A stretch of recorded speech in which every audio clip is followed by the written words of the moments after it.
Hi everyone. మనకు రీసెంట్గా జరిగిన ఏపీపీఎస్సీ గ్రూప్ 2 స్క్రీనింగ్ టెస్ట్లో అడిగిన క్వశ్చన్ అండి ఇది.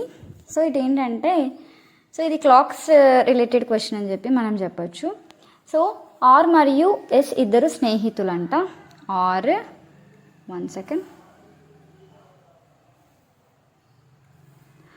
Are and S both are friends, right? R యుఎస్ఏలో మరియు ఎస్ భారతదేశంలో నివసిస్తున్నారు. ఆర్ అనేవాడు యుఎస్ఏలో ఉన్నాడంట, ఎస్ అనేవాడు ఇండియాలో ఉన్నాడంట. ఓకే, తర్వాత ఏంటి, ఒకరోజు ఆర్ ఎస్ని యుఎస్ఏలో ఇప్పుడు టైం టీ గంటలు, మరి ఇండియాలో ఇప్పుడు టైం ఎంత అంటున్నాడు. యుఎస్ఏలో టీ హవర్స్ అయిందంట అని ఎస్కి చెప్తున్నాడు. ఇండియాలో ఎంత అని చెప్పేసి ఆర్ అడుగుతున్నాడు అనమాట ఎస్ని. సో ఇక్కడ ఏంటంటే టీ హవర్స్ అంటున్నాడు, కానీ ఎంత అని ఎగ్జాక్ట్గా చెప్పట్లేదు, రైట్? సో ఇక్కడ ఏంటంటే అప్పుడు ఎస్ ఏం చెప్తున్నాడు, భారతదేశం యుఎస్ఏ కంటే 9 గంటల 30 నిమిషాల ముందు ఉంది అంటున్నాడు. అంటే మన ఇండియా యుఎస్ఏలో ఉన్న టైం కన్నా 9 గంటల 30 నిమిషాలు 9.5 hours ఫార్వర్డ్ ఉందంట. అంటే ఇప్పుడు ఫర్ ఎగ్జాంపుల్ యుఎస్ఏలో ఇప్పుడు 12 అయింది అనుకోండి, ఇండియాలో 9:30 అయినట్టే కదా మీనింగ్.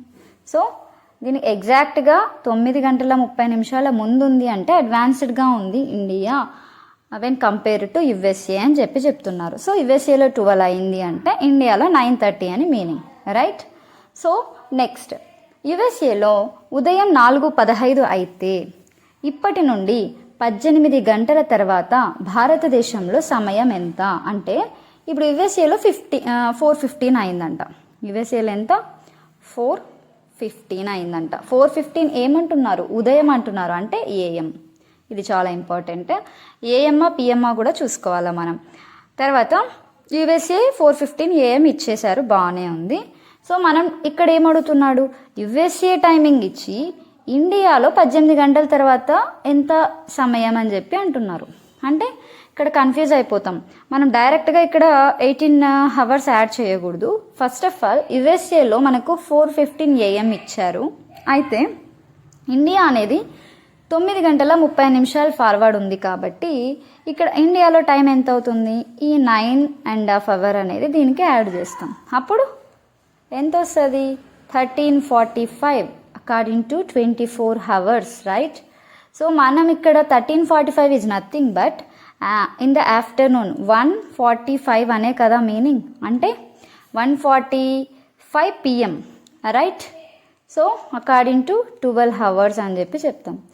ఇక్కడ 13:45 అంటే 1:45 అనే మీనింగ్ మీకు ఆల్రెడీ ఐడియా ఉంటుంది. సో 1:45 ఎలా వచ్చిందో అర్థమైంది కదా.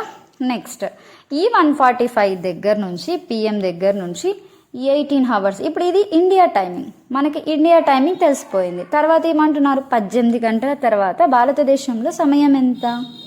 ఇక్కడ ఆప్షన్స్ ఇచ్చారు. సో ఇక్కడ 1:45 PM, మీరు కామన్ సెన్స్తో ఆలోచించండి. మనకు మధ్యాహ్నం 1:45 అయ్యింది అంటే 18 గంటల తర్వాత ఎంత సమయం అవుతుంది?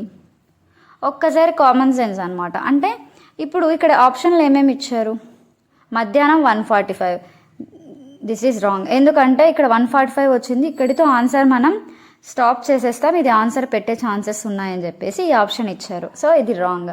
ఇప్పుడు సాయంత్రం 7:45 అండ్ ఇక్కడ మరుసటి ఉదయం 1:45, ఇది కూడా వచ్చే ఛాన్స్ లేదు. సో మనకు 1:45 అనేది వచ్చే ఛాన్స్ లేదు కాబట్టి ఇంకా 2 ఆప్షన్లు ఏమున్నాయి, సాయంత్రం 7:45 ఉంది, మరుసటి ఉదయం 7:45 ఉంది. అంటే 7:45 in the next morning and 7:45 in the evening అంట. ఈ రెండిట్లో ఏదో ఒక ఆన్సర్ అవుతుంది. సో అప్పుడు 1:45 నుంచి ఎగ్జాక్ట్గా 18 hours అంటే ఒక్కసారి కామన్ సెన్స్తో ఆలోచించండి. మధ్యాహ్నం 1:45 అయిందంటే 18 hours అంటే ఈవినింగ్ 7:45 అవుతుందా? ఛాన్సే లేదు, రైట్? కాబట్టి మన ఆన్సర్ ఏదవుతుంది, నెక్స్ట్ డే మార్నింగ్ 7:45 అవుతుంది. సో ఇది మన ఆన్సర్, ఓకేనా?